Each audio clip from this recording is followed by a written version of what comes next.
Welcome back. So, in the last video, we left off discussing the world of Metaverse.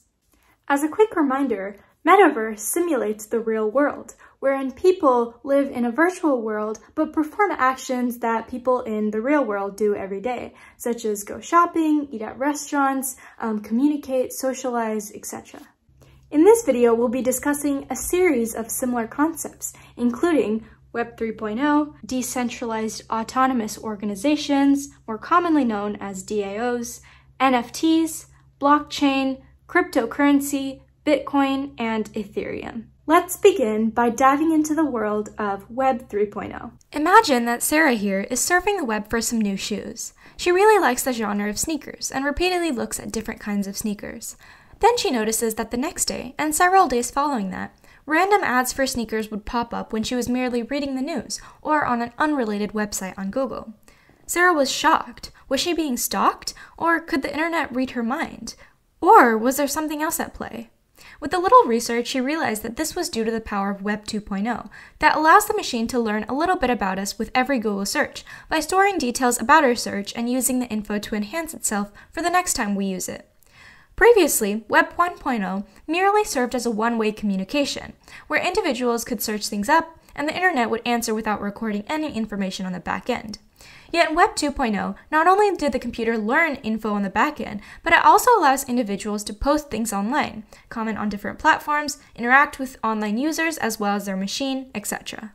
Sarah was amazed at the usefulness and intelligence of Web 2.0, but she wondered, how trustworthy is it for my machine to be storing all my personal information in cookies and selling this information-laden cookies to different companies such as Amazon and Microsoft so that they can use the info to target their ads effectively? Doesn't this seem like a privacy and security concern? Enter Web 3.0. Web 3.0 is driven by AI blockchain technology, giving it the power of decentralization and mitigating the issue of trustworthiness and an external authority handling internet affairs like Sarah's concern.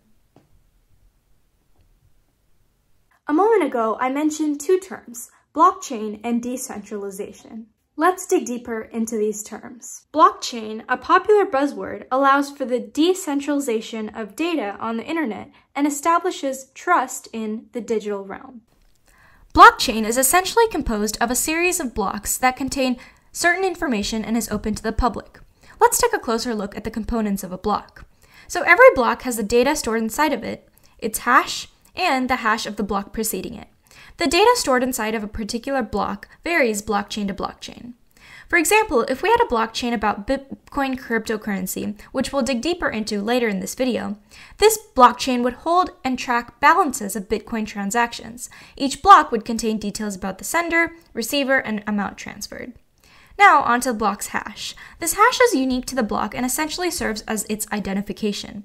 Think of a QR code or a barcode. When you scan one of these, it leads you to a particular destination that this code is unique to. The hash of the block is the same idea.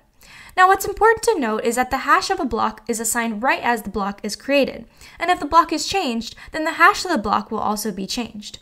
These features, having hashes that change with the change in the block, as well as knowing the hash of the previous block, lends to the security and trustworthiness of the blockchain, as it's extremely difficult to change a block once it's been established. Changing one block will make all of the previous blocks invalid, because the hashes won't match up. In addition, blockchain relies on a peer-to-peer network. Every time a block is created or changed, every person on the network is able to view this change and verify it, deeming it either invalid or valid. If everyone on the network agrees that a block change is valid, then it stays, but if not, it doesn't stay. This is the concept of decentralization, where the blockchain is distributed among thousands of people on the internet rather than the power being concentrated in one single central authority. So, connecting these concepts of blockchain and decentralization back to Web 3.0, Web 3.0 allows information to be kept in several blocks, which would essentially make the whole system decentralized and disallow internet giants like Google and Facebook from maintaining huge databases with personal info. And while we're on the topic of decentralization, let's take a quick look at decentralized autonomous organizations, or DAOs. DAOs utilize blockchain to ensure that all the members that are involved in the organization, as well as their information, is well organized and distributed on the internet. Companies that are DAOs have no CEOs or presidents. All the members of the company get to vote on changes in the company rather than one central authority dictating how things go. One use case for DAOs is forming an investment, where members contribute funds in exchange for equity, and each member will pay a certain amount of cryptocurrency, and the amount of cryptocurrency would dictate how many tokens, DAO's version of equity, the participant might receive. If you aren't sure what cryptocurrency is, it's basically a virtual or digital currency that works on blockchain. Just like most things in Web 3.0, crypto is decentralized. There isn't any transfer limit, paperwork necessary, transaction fee, or time needed to wait. So as I stated, cryptocurrency works on blockchain technology. And like I briefly mentioned when we talked about the Bitcoin blockchain as an example, each blockchain on a cryptocurrency blockchain stores the sender and receiver of the transaction, and the amount of trade as a digital record that is distributed to everyone across the network. This, as we discussed earlier, allows the data to be replicated on each block and in the possession of each member across the network, thus ensuring validation and verification of the data by everyone involved. A great example of a DAO that connects this term to cryptocurrency is the Bitcoin. Bitcoin is a very popular cryptocurrency that's also a DAO, where every transaction is recorded in a blockchain through the process that we described. Most decentralized autonomous organizations that exist today run on the Ethereum network, which is the second biggest blockchain. An important side note to consider while learning about this network is that the Ethereum network, because it's the home of the NFTs, is very bad for the environment. The amount of energy that this network consumes is enormous. As you can probably imagine, this has detrimental real-world effects. The fossil fuel emissions keep the machines alive, but fossil fuels also mean huge amounts of carbon into the atmosphere.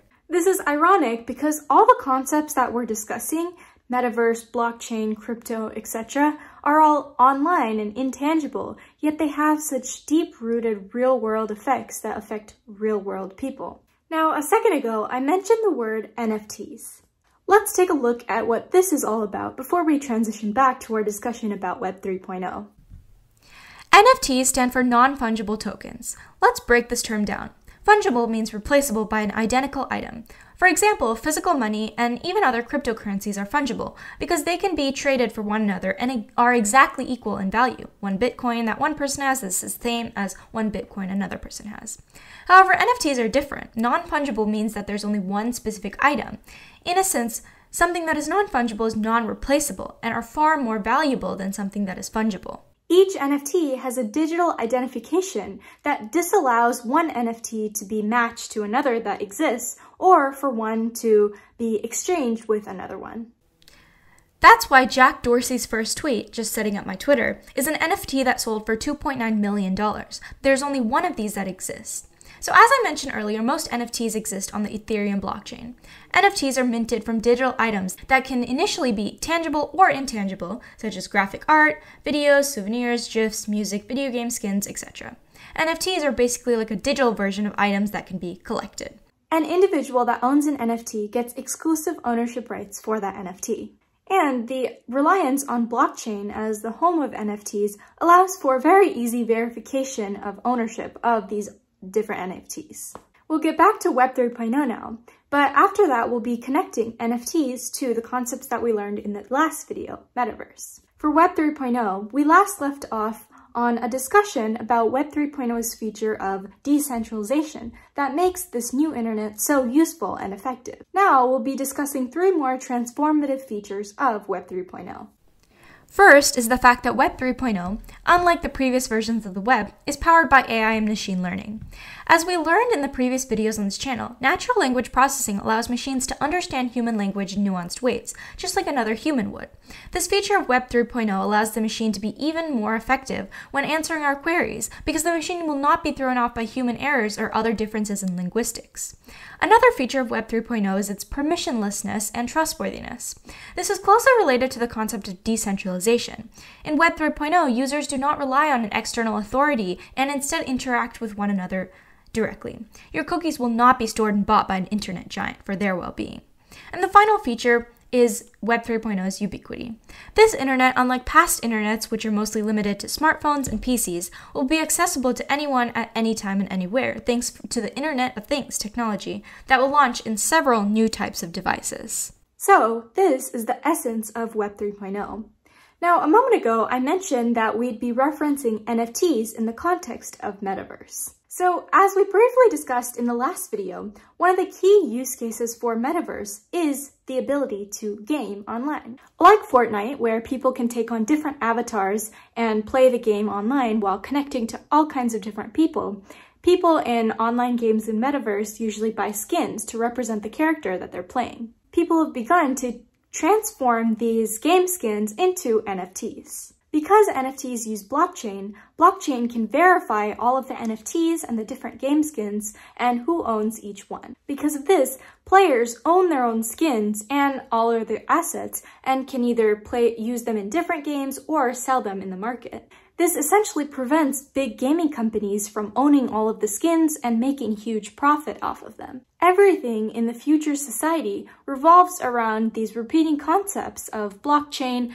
metaverse, NFTs, crypto, Web 3.0, etc. We already live in a society encompassed by the digital world, and this is only projected to grow at an exponential rate in the future. It is important to learn these concepts now to not only prepare for our future, but also prevent things from getting out of hand and to preserve a sliver of humanity, even when in the face of a mass shift towards the virtual.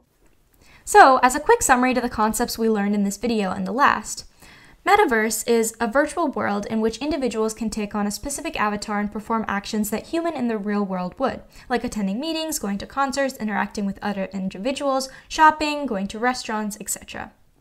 Web 3.0 is the next iteration of the internet that is based on blockchain technology and powered by artificial intelligence, natural language processing, machine learning, decentralization, and a token-based economy. Web 2.0 is the World Wide Web that we currently use today, which allows computers to gain back-end information about our searches and an online profile, store this information in cookies, and sell the cookies to internet giants like Amazon for them to personalize their ads to suit your needs. Web 1.0 is the most primitive version of the internet wherein the machine would simply answer a query it is given to by a user. Blockchain is a system in which transactions are made through cryptocurrency and data is stored on a series of blocks that are maintained across several devices and are linked through a peer-to-peer network. DAOs, or decentralized autonomous organizations, are community-led entities that have no central authorities and rely on the concept of decentralization, smart contracts, and basic foundational rules that are agreed upon by all members involved. Cryptocurrency is a digital currency wherein transactions are verified and maintained by decentralized systems that contain a central authority. Bitcoin is a popular specific type of cryptocurrency. NFTs are non-fungible tokens, meaning they are digital items such as art, tweets, videos, etc. that have exclusive ownership rights. Ethereum is the second biggest blockchain, home of most NFTs, and huge power consumer. Well, that's it for this video, and I hope you learned some valuable things from this video. If so, please give it a like and comment down below any questions that you may have regarding any of the concepts that we discussed in this video. And if you're new here, then please make sure to subscribe and turn on notifications so that you don't miss any videos that'll help you on your journey towards mastering artificial intelligence. Thanks for watching, and I'll see you next time.